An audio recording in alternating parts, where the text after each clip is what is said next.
तो समाधान भी तो हमारे पास है। क्या रिश्तों को तोड़ना समाधान है? क्या अपनी सास को वृद्धाश्रम भेज देना समाधान है? क्या भाई को भाई से अलग करना समाधान है? पर क्योंकि एकता कपूर की सीरियल से ये सारा सीखा है तो परिवार टूट गया। एकता कपूर ने शादी किससे की किसी को नहीं पता, बच्चा किसका है वो भी किसी को नहीं पता। पर हमारी बहन बेटियों को ये सिखाती है कि बच्चा पैदा करने के लिए शादी करने की जरूरत नहीं है। तब हमारी बेटी हमसे सवाल करती है कि बच्चा पैदा करने के लिए शादी करने की क्या जरूरत है? तो फिर हम में और जानवरों में फर्क ही क्या रहा यदि हमें व्यवस्था में नहीं रहना है? वो फेमिनिज्म के नाम पर ओटीटी प्लेटफॉर्म जो नौकरी करती हुई बहनें हैं उनका दिमाग कैसे खराब करता है। एक हाथ में दारू का ग्लास, एक हाथ से सिगरेट फूको, अंग्रेजी में गालियां बको क्योंकि तुम वर्किंग वुमेन हो, तुम नौकरी कर रही हो तो पति तुम्हारे पैर की जूती, सास ससुर तुम्हारे पैर की जूती, ये समाज तुम्हारे पैर की जूती है। आई एम समथिंग वाला रुबाब रखकर मैं पढ़ी लिखी, मैं लाखों रुपए कमा रही हूं, मैं क्यों अपने ससुराल वालों का सुनूं? तो मुझे एक बात का जवाब दीजिए।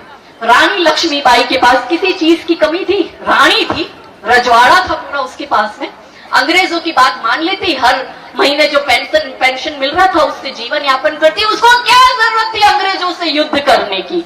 रानी चिन्नम्मा को क्या जरूरत थी? 40 वर्षों तक पुर्तगालियों से युद्ध करा पर अपनी राजधानी में आने नहीं दिया। कोई कमी थी क्या उनके पास?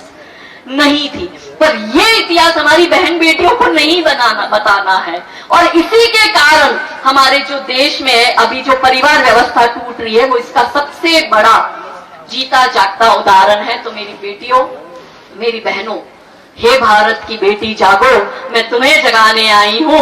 हे भारत की नारी जागो, मैं तुम्हें जगाने आई हूँ। और 100 धर्मों का धर्म एक बलिदान बताने आई हूँ। खप्पर वाली काली जागे, जागे दुर्गा बरबरा, रक्त बीज का रक्त छाटने वाली जागे चामुंडा, नरमुंडों की माला वाला, नरमुंडों की माला वाला, जागे कपाली कैलाशी, रंग की चंडी घर घर नाचे, मौत कहे प्यासी प्यासी, अरे झोली लेकर मांग रही हूँ, झोली लेकर मांग रही हूँ। कोई शीश का दान दे दो, भारत का भैरव भूखा है, कोई प्राण का दान दे दो और मैं घर घर इनकलाब की आग जलाने आई हूँ। हे भारत की बेटी जागो, मैं तुम्हें जगाने आई हूँ। हे भारत की नारी जागो, मैं तुम्हें जगाने आई हूँ। जितने भी देश में घटनाक्रम हुए हैं या जो भविष्य में होने वाले सारे महिलाओं से रिलेटेड है।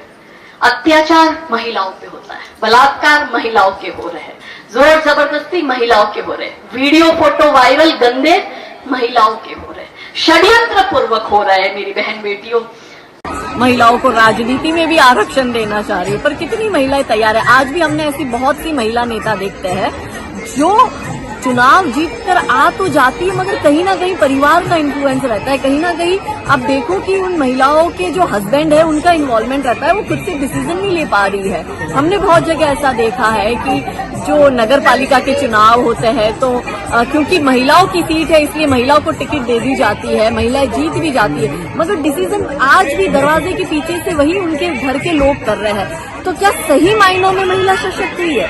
हर जगह ऐसा नहीं मगर कुछ जगह ऐसा है। तो केंद्र तो अपने लिए नीतियां निकाल कर काम कर रहे हैं मगर महिलाओं को खुद भी तो थोड़ा जागरूक होना पड़ेगा, कंफर्ट जोन से बाहर निकलना पड़ेगा, समाज के हित में कार्य करने पड़ेंगे और सबसे पहले महिलाओं को महिला हित में कार्य करने पड़ेंगे। लव जिहाद पर आप देखो सदन में कोई चर्चा नहीं कर रहा है, जो सबसे बड़ा इशू है विमेन सेंट्रिक इशू है। अगर इस देश में बेटियों को प्यार के नाम पर मारा जा रहा है, काटा जा रहा है, जलाया जा रहा है, बेचा जा रहा है, प्रोस्टिट्यूशन में धकेला जा रहा है, 35 टुकड़े हो रहे, तो वो चिंता कौन करेगा? महिलाएं ही तो करेगी। तो महिला का सम्मान यदि महिला खुद नहीं करेगी, महिला की सुरक्षा का दायित्व यदि महिला समाज खुद नहीं लेगा तो हम किसी और से कैसे अपेक्षा रख सकते हैं?